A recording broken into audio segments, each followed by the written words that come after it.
এই পৃথিবীতে সকলে সমান ক্ষমতা নিয়ে জন্ম নেয়, অর্থাৎ সৃষ্টিকর্তা সকলকেই সমানভাবে সৃষ্টি করে, তার মধ্যে ভেদাভেদ রেখে তিনি সৃষ্টি করেন না। তবে পৃথিবীতে আসার পর শুরু হয় ভেদাভেদ, দেশ, জাতি, পরিবার, ধর্মকর্ম, আরও কত কি। কে কতটা সাকসেসফুল, কে কতটা সফল, সেটা তার কাজ, পরিশ্রম ও অভ্যাসের উপরে ডিপেন্ড করে। আমাদের পৃথিবীতে এমন কিছু মানুষ আছে যারা শুধুমাত্র তাদের নিজেদের চেষ্টা, পরিশ্রম, বুদ্ধি আর এমন কিছু পাওয়ারফুল রুলস মেনে চলেছে, যার কারণে নিজ জীবনে আজ তারা সাকসেসফুল, জিরো থেকে আজ তারা হিরো। আর আজ আমি তোমাদেরকে জীবনে সফল হওয়া মানুষদের এমন 6টি পাওয়ারফুল রুলস শিখিয়ে দেব, যা হয়তো তোমার জীবনটাই পাল্টে দেবে, জীবনের 99.9% সমস্যার সমাধান করে দেবে। সকলের কাছে তুমি খুবই রেসপেক্টফুল হয়ে উঠবে, বাকি সবার চেয়ে তোমাকে সবচেয়ে বেশি ম্যাচিউর লাগবে, সকলের কাছে তোমার ভ্যালু বেড়ে যাবে, তোমার মধ্যে এমন অ্যাটিটিউড তৈরি হবে যা তোমার সমালোচকদের একদম 12টা বাজিয়ে দেবে। তাই ভিডিওটি স্কিপ না করে মনোযোগ সহকারে দেখতে থাকো। Rules number 1, control your emotion. পৃথিবীতে সকল সাকসেসফুল মানুষের প্রথম শত্রু হচ্ছে ইমোশন। ব্যবসা, রাজনীতি থেকে শুরু করে প্রেম, ভালোবাসা, এই সমস্ত কিছুর নাটের গুরু হচ্ছে ইমোশন। যদি তুমি কারো ইমোশনকে নিজের কন্ট্রোলে নিয়ে আসতে পারো, তাহলে ধরে নিতে পারো সেই ব্যক্তিও তোমার কন্ট্রোলেই আছে। কিন্তু ভুলে কখনো তোমার ইমোশনকে অন্য কারো কন্ট্রোলে দেবে না। নিজের ইমোশনকে নিজের কন্ট্রোলে রাখতে শেখো, কারণ যদি তুমি তোমার ইমোশনকে কন্ট্রোলে রাখতে না পারো, তাহলে তোমার ইমোশনই তোমাকে কন্ট্রোল করতে শুরু করবে। তাই আবার বলছি, নিজের ইমোশনকে কখনো অন্যের হাতে দেবে না, সবসময় নিজের হাতে রাখবে, নিজে নিয়ন্ত্রণ করবে।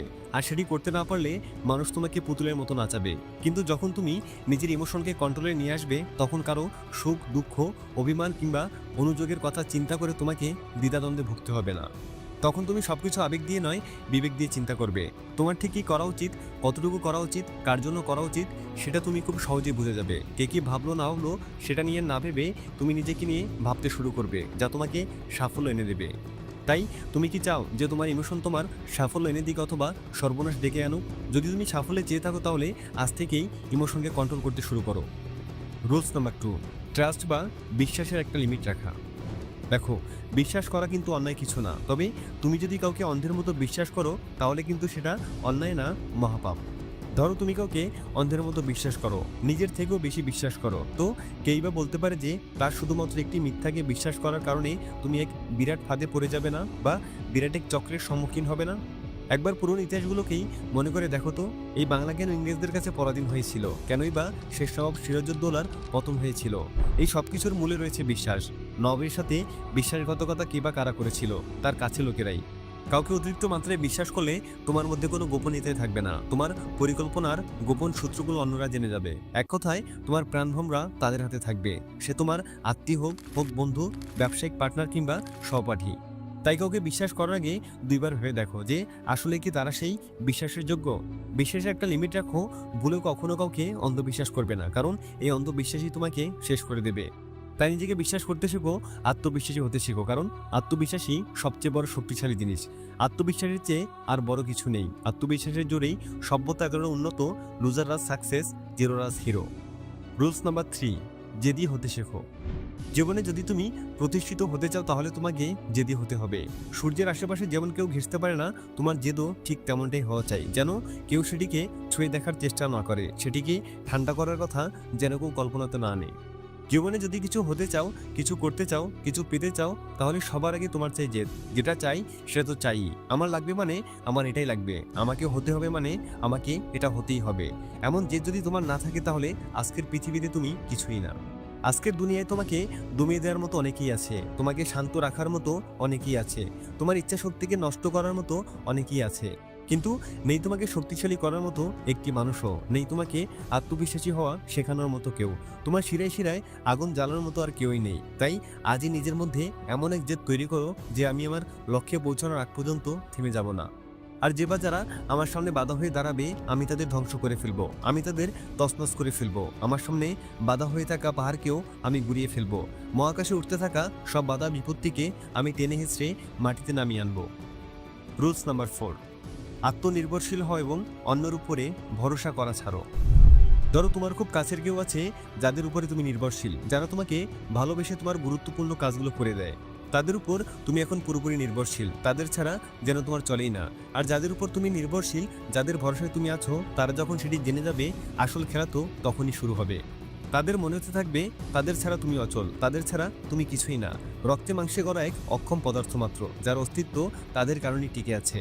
তাই তুমি আজ যাদের উপরে নির্ভরশীল তাদের উপর নির্ভরশীলতা কমিয়ে তাদের থেকে শিক্ষা নাও। যদি তুমি সাঁতার জেনে থাকো তাহলে নিশ্চয়ই তোমাকে কেউ না কেউ সাঁতার শিখিয়েছে, কিন্তু পরবর্তীতে নিজের সাঁতার তোমাকে নিজেকেই করতে হবে। ডুবে যাওয়ার সময় তারা কিন্তু তোমাকে সাহায্য করবে না, যা করার তোমাকে নিজেকেই করতে হবে। প্রত্যেকটা মানুষের জীবনে একজন মেন্টর বা কোচের প্রয়োজন, তবে এটাকেও ভুলে গেলে চলবে না যে মেন্টররা কখনো যুদ্ধের ময়দানে নামে না, যুদ্ধ তোমাকেই করতে হবে। প্রতিটা ক্রিকেট টিমেরও কিন্তু একজন কোচ আছে, কিন্তু তারা কখনো খেলতে নামে না, দলকেই খেলতে হয়। ক্রিকেট শুধুমাত্র দলকে খেলতে শেখায়। তাই আমাদের প্রত্যেকের জীবনেই একজন মেন্টর থাকুক, কিন্তু লড়াই তোমাকে একাই করতে হবে। তাই অন্যের প্রতি নির্ভরশীলতা কমিয়ে আত্মনির্ভরশীল হতে থেকো, ইন্ডিপেন্ডেন্ট হতে শেখো। রুলস নাম্বার 5, ভয়কে বিসর্জন দাও। কোনো কিছুতেই ভয় পাওয়া চলবে না, যা হবে সেটা পরে দেখা যাবে, এরকম মানসিকতা তৈরি করো। তুমি কোনো কিছু করতে গেলে তোমাকে ভয় দেখানোর লোকের অভাব থাকবে না। তারা তোমার সাফল্যের পথ না দেখিয়ে তোমার সামনে কি কি বাধা আছে সেগুলো দেখাবে। তারা তোমাকে এমন কিছু কথা বলবে যা তোমার আত্মবিশ্বাসকে মুহূর্তের মধ্যে একদম গুড়িয়ে দেবে।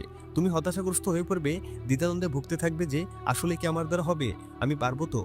যখন তুমি কিছু একটা করতে যাবে তখন তোমাকে বাধা দেওয়ার মতো লোকের অভাব থাকবে না, তোমাকে ভয় দেখানোর মতো লোকেরও অভাব থাকবে না, তোমাকে পেছন থেকে টেনে ধরার লোকেরও অভাব থাকবে না। বাঙালির প্রিয় খেলা কি জানো তো? কাবাডি। বাঙালির প্রিয় খেলার মূল বিষয়বস্তু যেমন সকলে মিলে একজনকে টেনে ধরে রাখা, দমিয়ে রাখা, তাকে আটকে রাখা, তেমনি আস্তে আস্তে এটি খেলা থেকে সকলের স্বভাব হয়ে দাঁড়িয়েছে। আর আমাদের জীবনও ঠিক এই খেলার মতোই। একজন কিছু করতে গেলে পেছন থেকে 11 জন তাকে টেনে ধরবে, দুমড়ে মুচড়ে তাকে যে কোনো মূল্যে আটকে দেওয়ার লক্ষ্য নিয়ে তারা দাঁড়িয়ে থাকবে।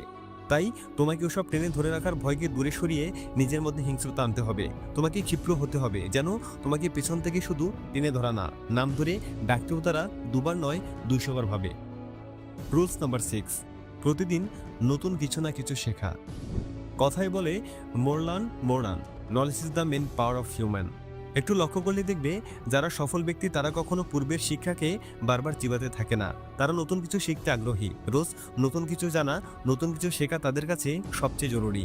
প্রতিদিন তারা একটু একটু করে শিখে, কিছু না কিছু শিখে, একটু একটু করে তাদের স্কিল বাড়ায়, একটু একটু করে পারফেক্ট হতে থাকে। কারণ তারা জানে বাসি খাবার কারোরই ভালো লাগে না, মুখে যতই বলুক না কেন মন তো আর মানে না।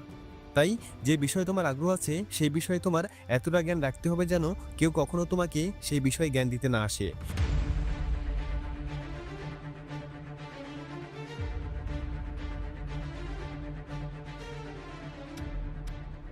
সেই বিষয়ে তোমার ঠিক কতটা জ্ঞান আছে তা যাচাই করার জন্য কেউ যেন তোমাকে প্রশ্ন করার সাহস না পায়, তবেই তো তুমি হয়ে উঠবে দ্য পারফেক্ট ওয়ান।